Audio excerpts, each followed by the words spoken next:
Everybody's got some different exercise goal, whether it's increasing their power, increasing their strength, increasing their sprint speed, or just fixing their tendon strength and ligament strength as well. Sometimes people even want to improve landing mechanics because they're tired of getting injured. Each one of these is a very important goal.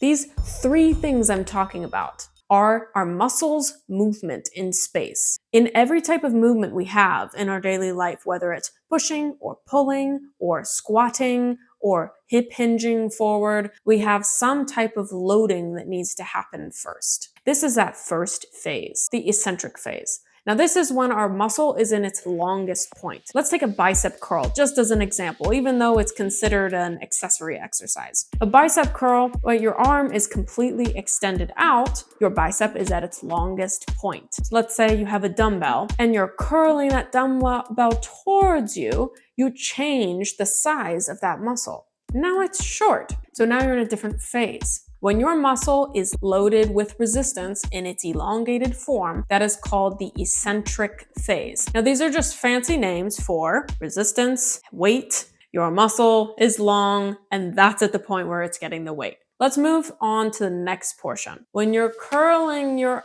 arm up is when you're starting to actually contract and you're doing work. So now, at that point is when you're concentrically contracting. So you took potential energy and you changed it to kinetic energy. When your muscle is in its shortest form is called the concentric phase. Your muscle is short and it's bearing weight.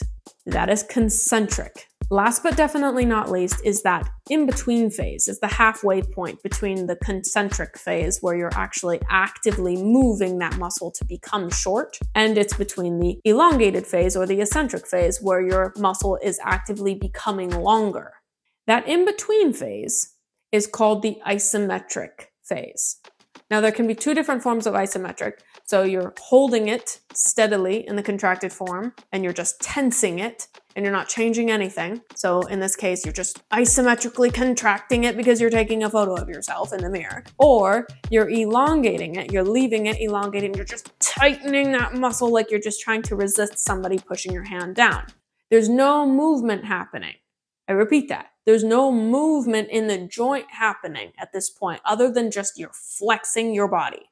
That's isometrics. In summary, eccentric, muscle in elongated form, concentric, muscle moving to its shortened form, and isometric, muscle, joint not moving, but body is just contracting. So it's just that tensing of your body. Nothing's moving. No joint is changing. I hope all this is making sense. If it's not clear, please drop any questions you have in the comment section below and I'll get back to them and even possibly make videos on your questions. Thanks. If you're training eccentrically and you're making sure you're incorporating training your muscle in its elongated form, you could, in theory, have better benefits for hypertrophy or the size of your muscle. With that training, you could have better effects for landing mechanics, tendon strength, injury prevention, possible muscle gains improved, training in the elongated form. Does that mean you should only do that form of training? Definitely not, because you'd be missing out on concentric training. What about concentric training? Muscle in its shortest form? This is going to be great for power, explosiveness, any type of athlete that needs to sprint quickly and improve their sprint speed, that initial power, that initial explosive release. Same thing with jumps, plyometrics. You want to be training concentrically to improve that type of explosiveness that comes from the muscle being in its shortest form. Think about that for a second. Your muscle, like a spring, when a spring is collapsed down and it's nice and smashed, it's going to have a lot of potential energy to spring up. That's your muscle. Your muscle is in its concentric form is that spring, nice and condensed, so that way when you release it, explosive. And so that's what you want to be training. And one other form of training that you can do is to reach your arm out there and hit that like button if this video is enjoyable and helping you. That really helps me out as a creator. Thank you so much for doing that. Now, moving on, last but definitely not least, isometric training. Now, you probably have seen a lot of media, isometrics for weight loss, but you probably have never said or heard isometrics for your ligament and tendon strength and durability. Most people don't talk about tendon health, but it's super important because not only is it important for you to just have healthy tendons because you should just want your whole body to be healthy, but you can prevent tearing, prevent injury, and it can improve your ability to recover after things like very, very long hikes, and you end up with that knee pain on the side of your knee, or you end up with runner's knee. Improving your tendon durability and strength can be very, very good for your body in general, and can avoid those aches and pains and injuries along the way.